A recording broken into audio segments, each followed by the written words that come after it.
Yo, what's up? It's your boy Chaos Rome, aka Danger Mouse, aka Blue Magic, and I'm coming back with another video. So today I'm going to be talking about 3 different creature synergies setups. So if you're new to the game and you're thinking, oh, what great combos can I use to help me when I'm playing in the arena, I'm going to give you 3 sets of different creatures with different combos and different synergies, and this is going to elevate your game right at the start, and then you can kind of like build on top of that. You can, like, when you're creating your own decks and adding new creatures, you can start from a simple basic foundation of a few creatures that synergize well. So before I get started, if this is your first time watching my video, welcome, thank you for watching. If you're returning and this is your second time watching my second video, welcome back.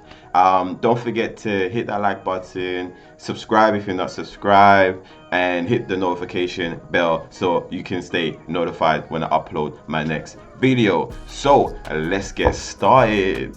So the first creature combo synergy we're gonna look at is this one right here, called the Gluttonous Mimic, aka the Mimic, aka the Chest. Now this is a bad motherfucker. I ain't gonna lie, bro. This creature is so strong as long as you can get his passive to trigger multiple times. So that's what we're gonna try and do. So his passive is basically when this creature dies and is banished to the shadow realms, you know what I mean, when it's dead and it's gone, you'll automatically get 5 energy. Now energy in this game is so important. The more energy you have, the more opportunity and chances you have of beating up your opponent. So if this creature dies, you get 5 energy. So we're gonna combo this creature with one of my favorite creatures, which is the Phoenix. Now this Phoenix, what it does, this Phoenix will grant your creatures auto revive. Now auto revive is like Monster Reborn from Yu-Gi-Oh! So you can bring a creature back from the dead. So what we're trying to do is we're trying to have the Mimic die, bring his ass back, and then kill him again. So but to trigger the Phoenix's passive, the creature that it will apply revive to, they have to have 50% health or less. So basically, when your creature is about to die, you'll deploy the Phoenix, and any creature that has 50% health or less, they will automatically get revived. This is a sick combo, and let's see if we can get this to set up.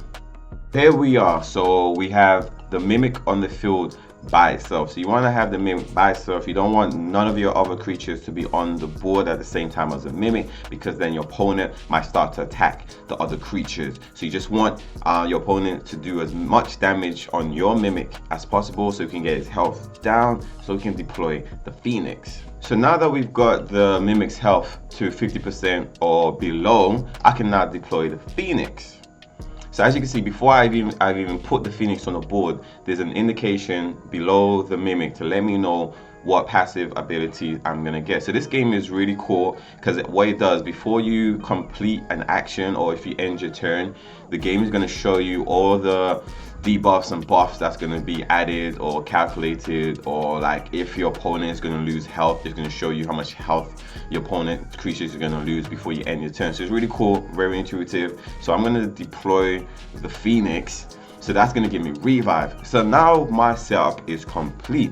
If the Mimic dies, I'll get my 5 energy and the Mimic will come back. Now, obviously, if you're playing somebody who's smart, they're gonna start to attack the Phoenix, which is kind of like what you want. So this game is really based on energy management. So if my opponent has just wasted a whole bunch of enemies, if my opponent has wasted a whole bunch of energy trying to attack the chest, now they have to decide, do they want to continue attacking the chest now the chest has less than 50%, or do they want to waste more energy on the Phoenix?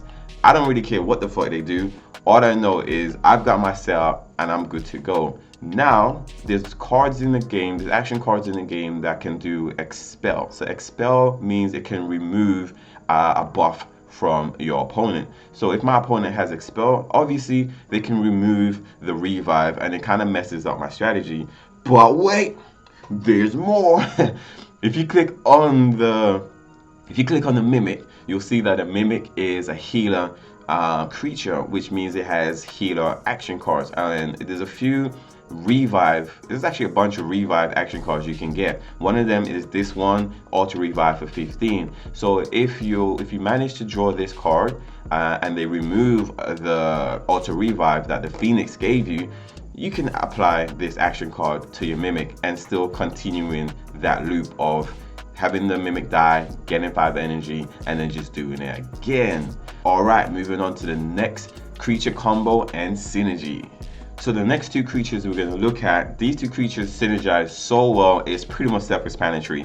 Anybody that's coming to the game and they look at each creature's passive ability, you would automatically see that these two creatures pretty much have to be in the same deck. But what I'm going to do is I'm going to show you other creatures that you can use to amplify these two creatures. So the first one I'm going to look at is the Foot Soldier. Now the Foot Soldier has a passive ability, which means every time it does an attack to a creature, it's going to apply fatigue. Now fatigue is such a strong debuff because what it does, it forces your opponent to use more energy when they attack.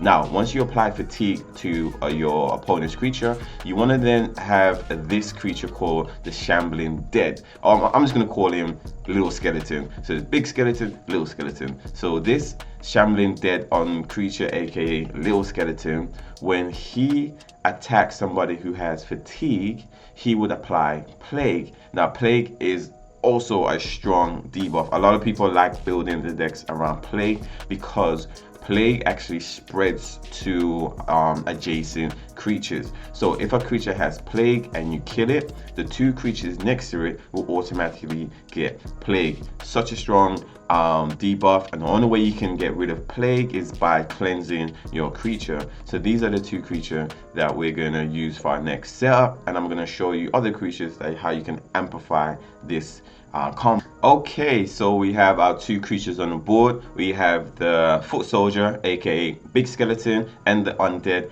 aka Little Skeleton. Technically he's not a skeleton, he's undead, but he looks like a skeleton because he's got no meat on his body. So he needs to go to the gym and put some weight on that body, you know. Come to my gym.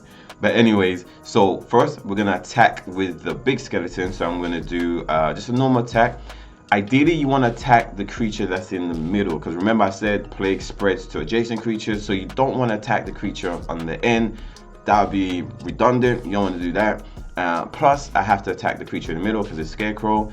So I'm going to attack the Scarecrow. I'm going to apply Fatigue. Then I'm going to attack with the Little Skeleton, and then I'm going to apply Plague. It's a real simple setup. And that's pretty much it. So now I'm going to talk about the other two creatures that synergize well with this deck. So the next creature I want to talk about is the Skitterhide Matriarch, aka Spider Lady. Now the Spider Lady has a passive ability which is really good, which means she can also apply Plague. So as you can see, there's a theme or a strategy with this deck is to apply as much Plague as possible. Plus you have action cards that can apply Plague. So when you're doing attacks, you can apply Plague. When you're activating action cards, they can apply Plague as well if you have the right action cards. Now with the Spider Lady, if your opponent has Nullify on them, so Nullify is a debuff that prevents your opponent from triggering their passive ability for one time. So if you can apply Nullify, so if you can apply Nullify. So if you can So if you can apply Nullify to your opponent's creature, and then you can do an attack with this creature, you can apply more Plague onto that creature. And our final creature that we're going to look at for this deck is the Flarewing Harasser, aka Little Purple Devil, aka Little Demon, aka Spider Looking Monkey from Dorothy, the Wizard of Oz and shit like that. So this creature is real simple. His passive ability is quite passive. You don't really have to do much for it to trigger. His passive ability triggers when your creature, your friendly creature's health falls below 50% or lower. they will automatically get Void Armor. Now, Void Armor is a really cool armor. If your opponent attacks you while you have Void Armor on, it will automatically apply Nullify. So that way you can synergize this little purple devil with the Spider Lady. This is a really strong combo. A lot of people use this combo. A lot of top pro players would use this combo because, like I said, Plague and these creatures that you see are actually quite strong. The Spider Lady has high crit damage. The Big Skeleton has high strength. So this is a really good setup for new players. It's not too tricky, it's not too complicated. So hopefully you guys, when you get the chance to play the game, you actually test it out and you can let me know how well it worked for you or what changes you made to the setup or what additional, so what was your 5th creature you added to this lineup. All right, moving on to the final combo. So the next combo we're going to look at is a very strong defense, very strong base defense with 3 creatures, and then from that you can build your decks to like a magic build or a aggro warrior build that does like high attack damage. But you want to have these 3 creatures to set up a strong base defense, and the first creature is very important, is the Harpy. Now the Harpy has one of the strongest passive abilities in the game, and if you can get the right setup, I think her passive makes that kind of like breaks the game. It'll be interesting to see if the developers actually nerf or change her passive. I hope they don't, because the Harpy is actually one of my favorite creatures. I actually own one as an NFT, paid a lot of money for that bitch, okay? So hopefully they don't change her passive ability. Her passive ability can be quite tricky to trigger if you're playing a good opponent, because they will try their hardest to make you not trigger her passive ability because it's so strong. And how you trigger her passive ability is you must have less cards in your hand than your opponent. So you can see how your opponent can actually counter this by having equal, and if the cards are equal, it won't trigger as well. You have to have less card than your opponent. So your opponent will try to have equal cards or less card than you to prevent you from triggering her passive ability. So when her passive ability does trigger, she will grant Radiant Armor to herself and to 2 creatures that's adjacent to her. Now Radiant Armor is such a strong armor. It means it will apply blind. So if anybody attacks a creature that has Radiant Armor on, they will automatically get blind, and their next attack will automatically miss if they do not remove that blindness or blind effect. So the next creature that synergizes well with the Harpy is the Scarecrow, aka the Crow. Now the Crow has a really cool, strong defensive passive ability. So this is why when I mentioned that this is a very strong defensive setup, which will annoy the fuck out of your opponent, because that means your opponent has to go through so many creatures just to get to your creatures that have high DPS or the creature that does high crit. Now the Scarecrow passive ability works like this. If your opponent does not attack the Scarecrow first and they attack another creature, your Scarecrow will automatically get Taunt. Now Taunt is a buff. Yeah, Taunt is a buff that means your opponent will have to attack that creature first if they have Taunt.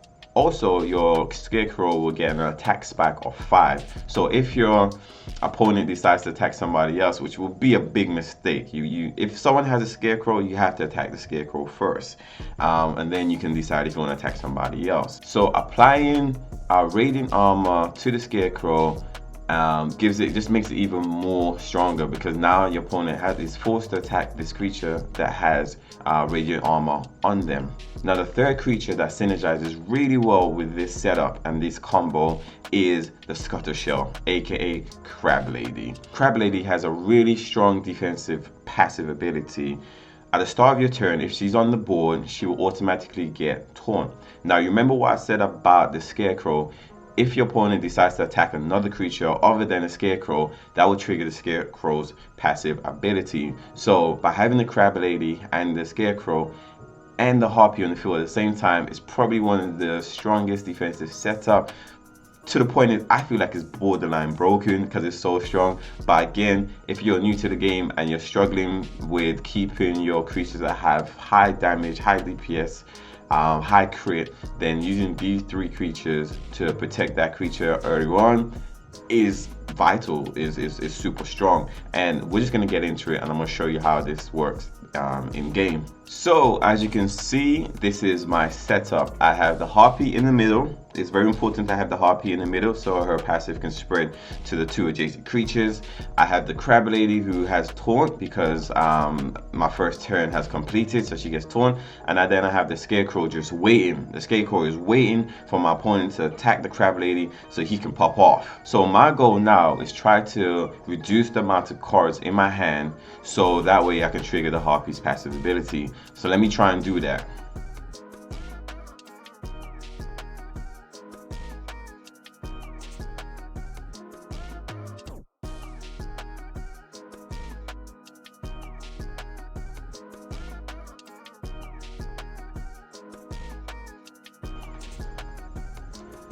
And there you go, that is the set complete. Not only was I able to trigger the Harpy's passive ability, I have my Crab Lady that has taunt, and now we're just waiting for the Scarecrow to pop off. I have my Nagar, so the Nagar is probably one of the strongest, if not the strongest DPS creature in the game. He's a bit of a glass cannon because his health is really low and he has no defense. So again, having a strong defense set up so you can have the Nagar in the team to just do crazy amount of damage whilst hiding behind the Scarecrow, the Crab Lady, and potentially the Harpy if you can get another card that does taunt, so you can apply taunt to the Harpy as well.